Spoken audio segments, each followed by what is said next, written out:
Welcome back, class. Today, let's discuss Lesson 8 in 70-741, which is implementing network connectivity solutions. First and foremost, understand that routing is the process of selecting paths in a network where data will be sent. Routing is required to send traffic from one subnet to another within an organization, and it's required to send traffic from one organization to another. A computer running Windows can act as a router and include its own routing table so that you can specify which direction data is sent towards its final destination. Now, how do we know how to get to those destinations? Well, before we go into that, let's discuss some of the key terms that you'll encounter within this section. First is BGP, Border Gateway Protocol.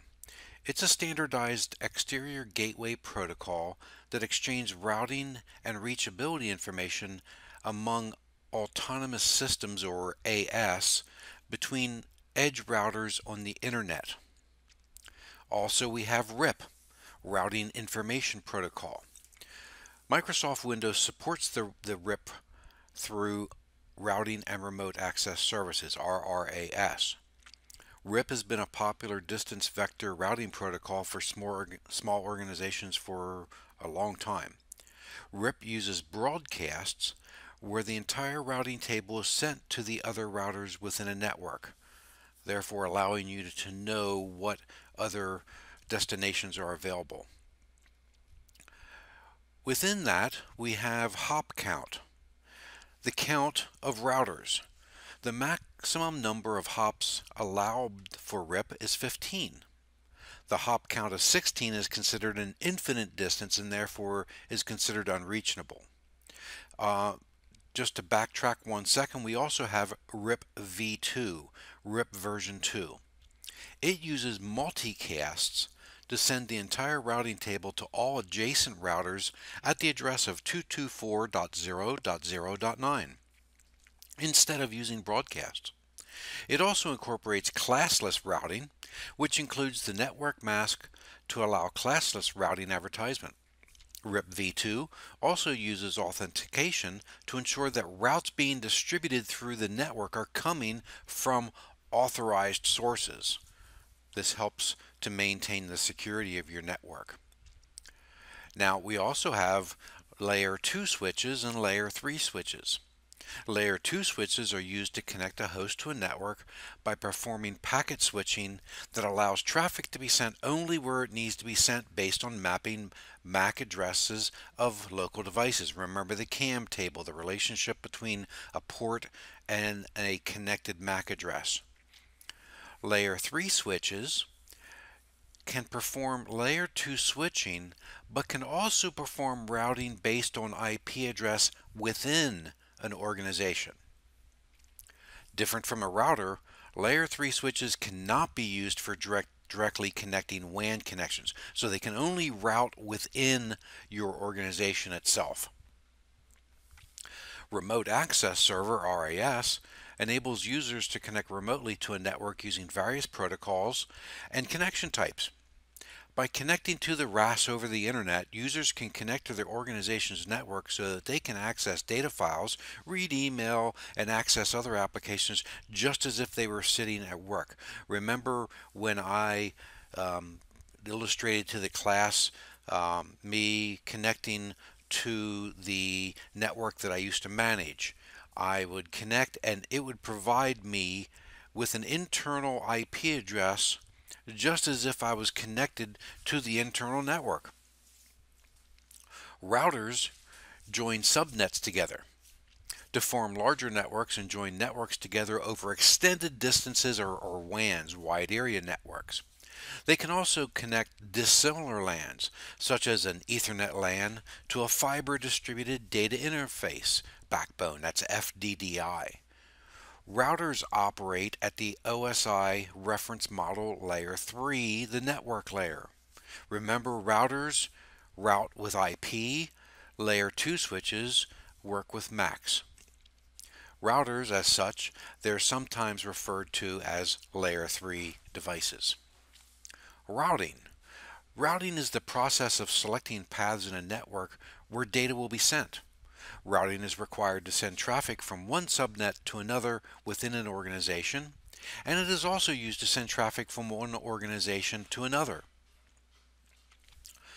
Routing metric is a unit calculated by a routing algorithm to determine the optimal route for sending network traffic. A simple metric is the number of hops or routers from one point to another. Routing table. A data table that is stored in a router or networked computer that lists the routes of particular network distances and the associated metrics or distances associated with those routes. And finally, static routes. The routing tables are manually created with static routes in this example, or are dynamically created with routing protocols such as RIP, based on the current routing topology. Understand that static routing works fine for small organizations, but if your organization is fluid or dynamic, static routes can require a lot of manual maintenance. Let's discuss the remote access role in a little bit more detail. As you can see from the description today, it's common for an organization to use a remote access server. An RAS enables users to connect remotely to the network using various protocols and connection types. Users can connect to their organization's network and act as if they were sitting at work. The biggest example of this is a VPN, a virtual private network, where clients can connect to an organization's private network using the internet. You create a private network using a VPN connection across the network. This can enable two locations to securely communicate. Or you could do it as a dial-up remote access server, enabling users to connect to a private network using a modem. You could configure that remote access as NAT, Network Address Translation, which would enable many different computers to share a single public network address while sitting behind using private IP addressing. It can perform routing functionality, which can connect subnets and control where packets are forwarded to based on the destination address. And it can perform some basic firewall functionality. So it can allow or disallow packets based on addressing and or destination or protocols. And just as we just previously discussed, when you configure routing and remote access, there are 5 basic options: remote access, dial-up or VPN, NAT, VPN and NAT, a secure connection between 2 private networks, or you can select custom configuration where you can choose individual services, multiple individual services to be configured. As I previously noted, static route IP networks are best suited for small single paths that don't change much. If your environment is going to change over time, static IP routing can take a lot. However, if you wish to define a static route, it's as simple as these instructions. You would simply right-click the statics node and choose static route. You would place the destination, the type of interface, the network mask, the gateway. For example, if you type the destination address of 172.24.0.0 or 192.168.50, however, you can also specify a single address. You would indicate the network mask. For the gateway, you would specify the router that is the next hop towards the final destination. So not your gateway, but the gateway that you're connecting to, and specify metric. Here's an example of configuring it from the command line. You can see the syntax as shown on your screen. And here it is in command prompt. Route space add space destination space mask, network mask, gateway address, metric if specified, and interface if specified. When using the route command, your various options are print, add, change, delete. To simply display a routing table, the command is route space print. You can see the examples for adding routes, making them persistent, or making them temporary without the -p. A change to a route is done using the route space change command, or to delete is simply the route delete and the destination. Let's discuss the BGP Border Gateway Protocol in a little more depth. Understand that it is, as we previously stated, a standardized exterior gateway protocol that exchanges routing and reachability information among autonomous, that is AS, between edge routers on the internet. Traffic is routed within a single network, AS, is referred to as an internal BGP. It is used by most internet service providers to establish routing between one another, and it is used internally by very large private IP networks. It provides scalability, which allows the joining of a number of large AS areas. It also allows for multi-homing, which can provide redundancy. Understand that among routing protocols, BGP is unique in using TCP as its transport protocol. Also be aware that on Windows Server, you utilize PowerShell to enable, disable, or configure BGP. You can use the add-bgp router, add-bgp peer. Actually, that's a misprint. Understand that that should be add-bgp peer, I believe. We can look at that later, or in our classroom when we meet again. And other examples. We most commonly, with a single RRAS server, implement NAT. NAT allows all of our internal computers to connect to the internet using one single private IP or public IP address. However, internally you need to use private IP addressing. You can do that in the Class A space, Class B space, or Class C space as shown in the examples in the middle of your screen.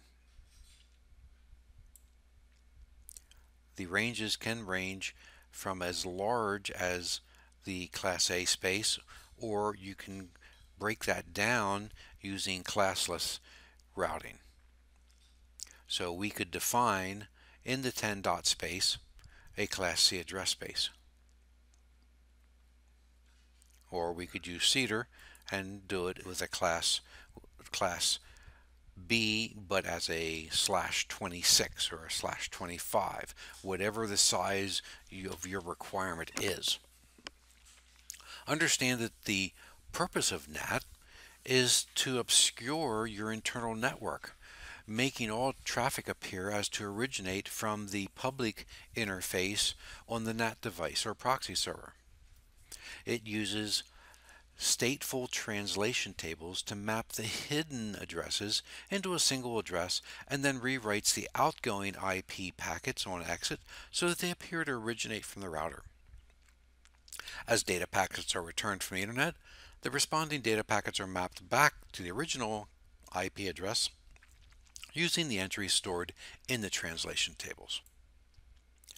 So initially you may set up your router to do NAT network address translation, and later on, as your network grows, you realize that you need to enable LAN routing. You cannot simply enable LAN routing. First you must disable your routing and remote access, and then re-enable it with the custom configuration to enable both LAN routing and NAT. In this lesson, we learned routing is the process of selecting paths in a network where data will be sent. We went on to discuss in much detail how routing works. Understand that today it's common for organizations to use some type of remote access server. This might be a server, or it could be through a firewall or other type of edge device. This allows remote access so that your users on the internet can connect to their organization's network so that they can access data files, read email, and access other applications just as if they were sitting at work at their desk. Routing tables are manually created with static routes or can be dynamically created with routing protocols such as RIP.